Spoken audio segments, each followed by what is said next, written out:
Cuando se habla del diezmo, muchas personas asumen que cualquier entrega de dinero a una iglesia es automáticamente bíblica. Sin embargo, las escrituras distinguen entre lo que realmente enseñan y las tradiciones que se han desarrollado con el tiempo. En esta serie vamos a examinar paso a paso qué enseña la Biblia acerca del dar, la generosidad, las ofrendas, el sostén de la obra de Dios y también la diferencia entre el diezmo bíblico y lo que muchos llaman hoy diezmo, aunque no siempre coincide con el modelo que encontramos en las Escrituras. Comencemos con una verdad fundamental. El Nuevo Testamento sí llama al creyente a dar. Ahora bien, el énfasis principal no está en una obligación legal ni en un porcentaje específico. El Nuevo Testamento presenta el dar como una expresión voluntaria de amor, servicio y sacrificio. La generosidad forma parte de la vida cristiana, pero no como una imposición externa, sino como una respuesta que surge de un corazón transformado por la gracia de Dios. Por eso resulta tan importante recordar las palabras de 2 a los Corintios capítulo 9, versículo 7. Allí se nos enseña que Dios no busca simplemente una cantidad de dinero.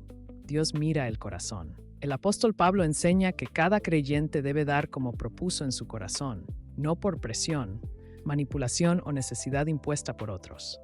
El Señor ama al dador alegre, porque la verdadera generosidad nace de una convicción interna y no de una obligación forzada. Desde Génesis hasta los escritos apostólicos encontramos el principio de la generosidad. Dios ha formado un pueblo que aprende a compartir, a servir y a sostener aquello que Él mismo está edificando. El llamado a dar atraviesa toda la historia bíblica y continúa presente en el Nuevo Testamento. Sin embargo, también debemos comprender el propósito del dar. La generosidad cristiana no existe para enriquecer líderes ni para satisfacer caprichos personales. Su propósito es suplir necesidades reales dentro del cuerpo de Cristo, permitiendo que la iglesia sea fortalecida y que la obra de Dios continúe avanzando. Cuando los creyentes participan de esta manera, contribuyen al bienestar de sus hermanos y al desarrollo de la misión que Cristo ha encomendado a su pueblo. Dar también puede implicar sacrificio. En ocasiones el creyente entrega aun cuando hacerlo le cuesta, no porque espere hacerse rico después, sino porque confía en que Dios proveerá. La Escritura presenta numerosos ejemplos de hombres y mujeres que sirvieron al Señor con generosidad aun en medio de circunstancias difíciles, demostrando que la confianza estaba puesta en Dios y no en las riquezas. Además, el dar es un acto de servicio. Cuando un creyente contribuye al avance de la obra de Dios, está participando activamente en la misión del Evangelio. No es un espectador, es un colaborador. Está sirviendo a la iglesia, apoyando a otros creyentes y tomando parte en aquello que Dios está haciendo entre su pueblo. Pero la Biblia va aún más lejos.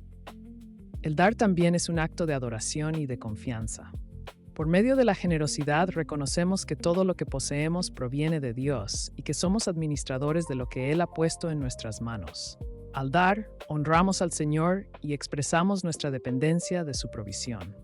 Por eso la generosidad bíblica no debe evaluarse únicamente por la cantidad entregada. También demuestra fe, refleja prioridades espirituales, manifiesta confianza en Dios. Produce gozo espiritual en quien da con sinceridad y revela una disposición que busca agradar al Señor más que recibir reconocimiento de los hombres. En definitiva, el cristiano da porque ama a Dios, porque desea servir a su iglesia y porque comprende que la generosidad es una expresión práctica de la fe. Da para honrar al Señor, para suplir necesidades reales, para participar en la obra del Evangelio y para reflejar el corazón de Cristo. Esta es una verdad importante para todo el resto de la serie. Antes de discutir porcentajes, sistemas o prácticas religiosas, debemos entender que el Nuevo Testamento sí llama al creyente a dar. La verdadera pregunta no es si debemos dar, sino cómo debemos hacerlo según las Escrituras. Pero una vez que entendemos que los cristianos sí deben dar, surge una pregunta aún más profunda. ¿Qué es lo que produce esa generosidad? ¿Por qué un creyente desea servir, compartir y suplir las necesidades de otros? ¿Se trata simplemente de una obligación religiosa o existe una razón mucho más profunda? Las Escrituras enseñan que el verdadero dar no nace de amenazas, presiones ni cargas impuestas desde afuera, sino de la obra que Dios realiza en el corazón de quienes pertenecen a Cristo.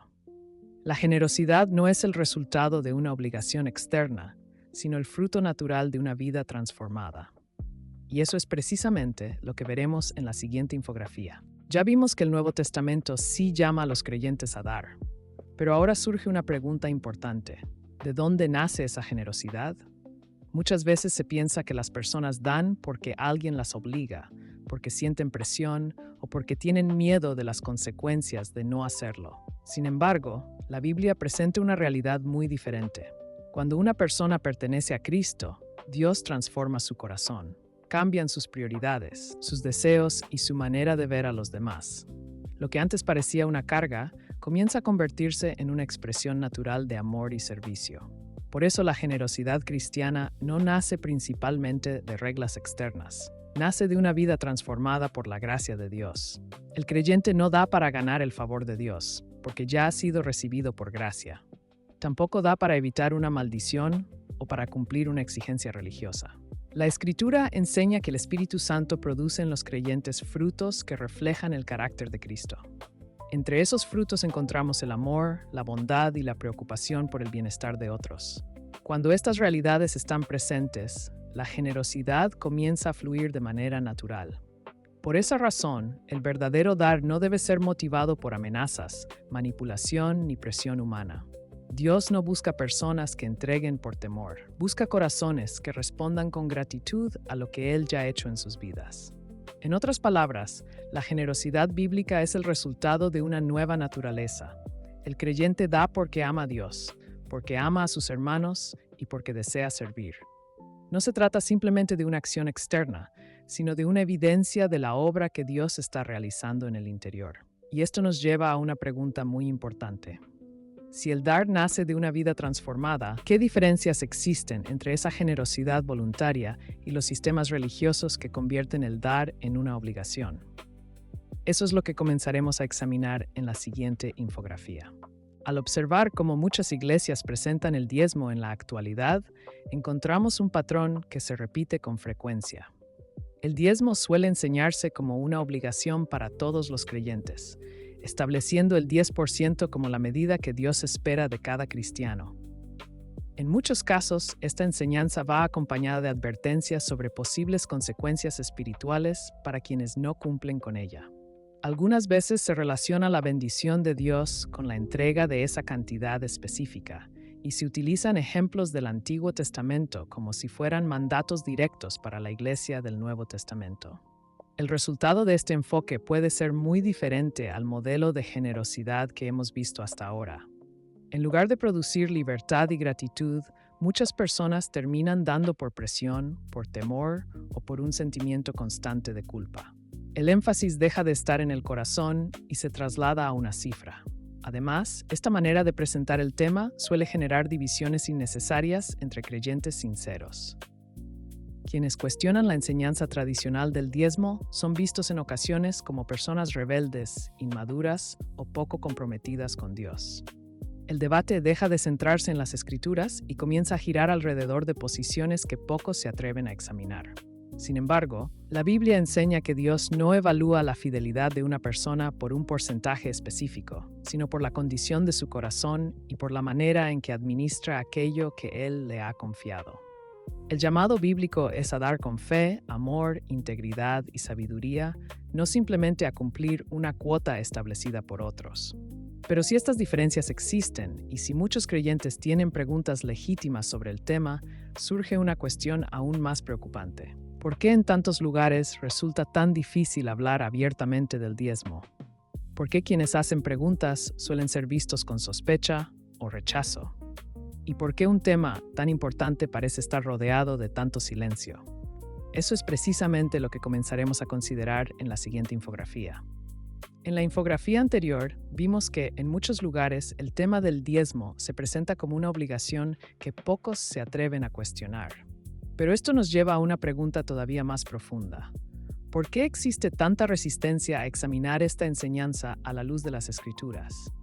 Si la Biblia es nuestra autoridad final, ninguna doctrina debería estar por encima del análisis bíblico. Sin embargo, durante años, el tema del diezmo ha sido tratado por muchos como un asunto intocable. En algunos contextos, hacer preguntas puede interpretarse como falta de espiritualidad, rebeldía o incluso desobediencia. Por eso es necesario recordar un principio fundamental. La verdad no teme ser examinada. La fe cristiana no se fortalece ocultando preguntas, sino permitiendo que todo sea probado a la luz de la palabra de Dios. El creyente maduro no teme investigar, comparar textos ni verificar aquello que ha recibido como enseñanza. Pero existe una razón aún más importante para abordar este tema. No se trata simplemente de ganar un debate ni de defender una posición personal. Se trata de nuestro amor por Dios y por su palabra. Cuando realmente amamos al Señor, deseamos conocer lo que Él ha dicho, aun cuando eso nos obligue a reconsiderar tradiciones que hemos aceptado durante años. Por esa razón, el propósito de esta serie no es atacar personas ni cuestionar las intenciones de quienes piensan diferente.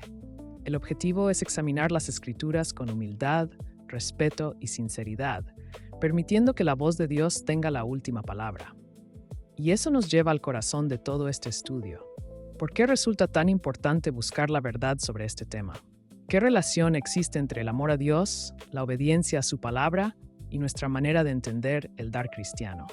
Eso es lo que comenzaremos a considerar en la siguiente infografía. En la infografía anterior vimos que el propósito de este estudio no es atacar personas ni promover divisiones innecesarias. Nuestro deseo es algo mucho más sencillo y mucho más importante: amar a Dios, honrar su palabra y permitir que las Escrituras hablen por sí mismas. Pero si realmente queremos conocer la verdad sobre cualquier doctrina, no basta con repetir lo que hemos escuchado durante años. Debemos abrir la Biblia y preguntarnos qué enseñan realmente los textos inspirados por Dios. Por esa razón llegamos ahora a una parte fundamental de esta serie.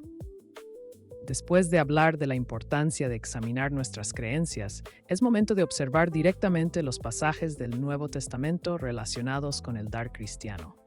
Y al hacerlo, encontramos algo interesante. El énfasis de los apóstoles no está puesto en imponer un porcentaje obligatorio para todos los creyentes.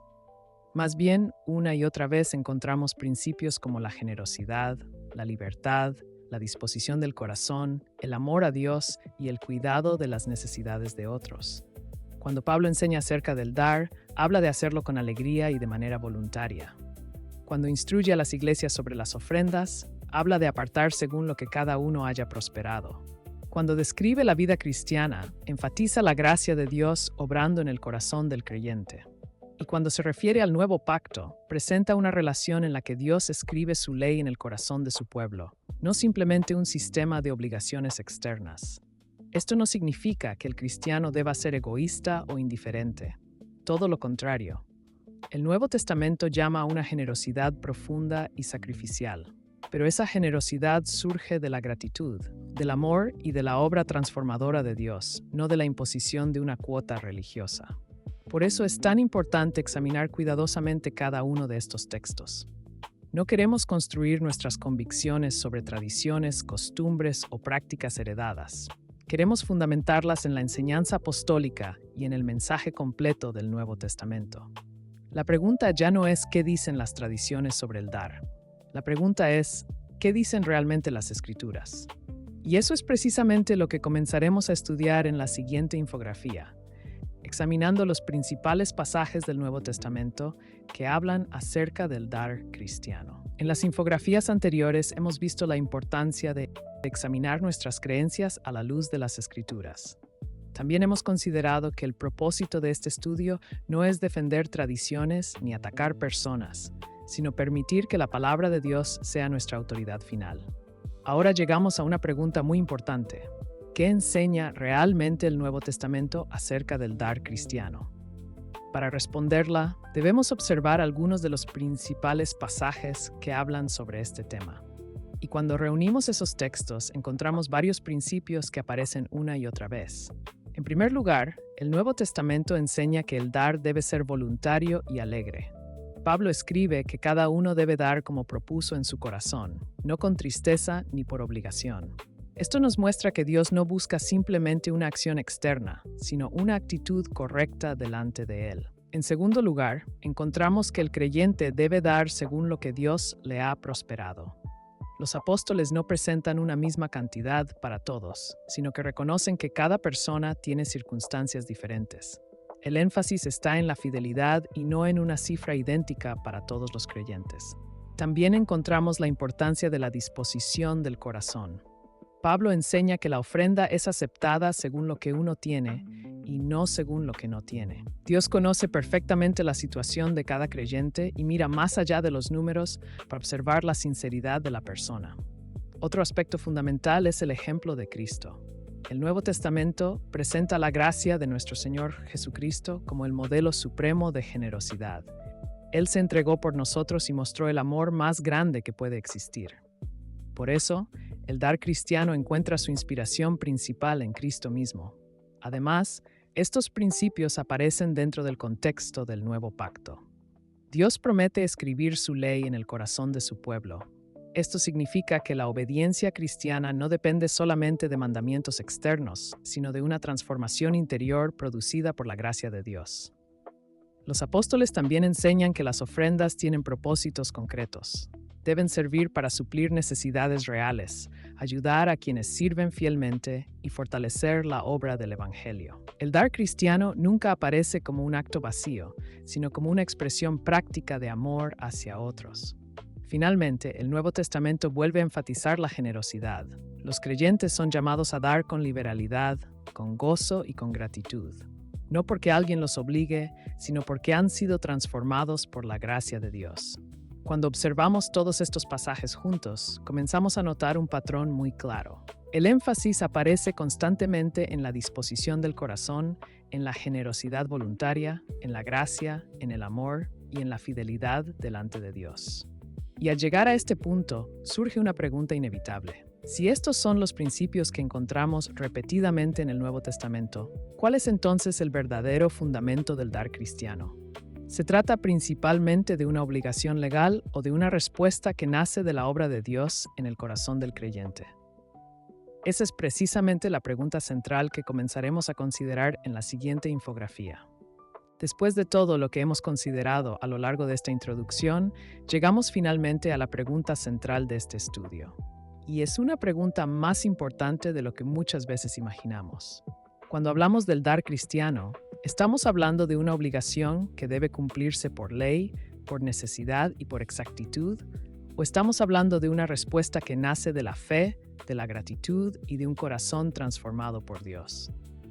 Esa es realmente la cuestión que debemos resolver. Porque detrás de muchas discusiones sobre porcentajes, reglas y tradiciones existe una diferencia mucho más profunda. Por un lado, encontramos un enfoque centrado en la obligación. Un enfoque donde el énfasis principal está en cumplir una exigencia externa. Por otro lado, encontramos el enfoque que vemos repetidamente en el Nuevo Pacto. Un dar que surge del corazón, motivado por el amor a Dios y por la obra que Él ha realizado en la vida del creyente. La diferencia no es pequeña. La ley demanda desde afuera. La gracia transforma desde adentro. La obligación produce carga. El corazón agradecido produce gozo. La imposición genera resistencia. La libertad produce una entrega voluntaria. El enfoque legal se concentra en porcentajes. El enfoque del nuevo pacto se concentra en la generosidad. Por eso la pregunta principal no es simplemente cuánto da una persona. La pregunta es ¿por qué da? ¿Da para cumplir una obligación religiosa? ¿O da como una expresión de amor, gratitud y adoración a Dios? Las Escrituras presentan una y otra vez que el creyente responde a la gracia de Dios, no para ser aceptado por Él, sino porque ya ha sido alcanzado por su gracia. Por esa razón, el énfasis del nuevo pacto no está en una imposición externa, sino en una transformación interna.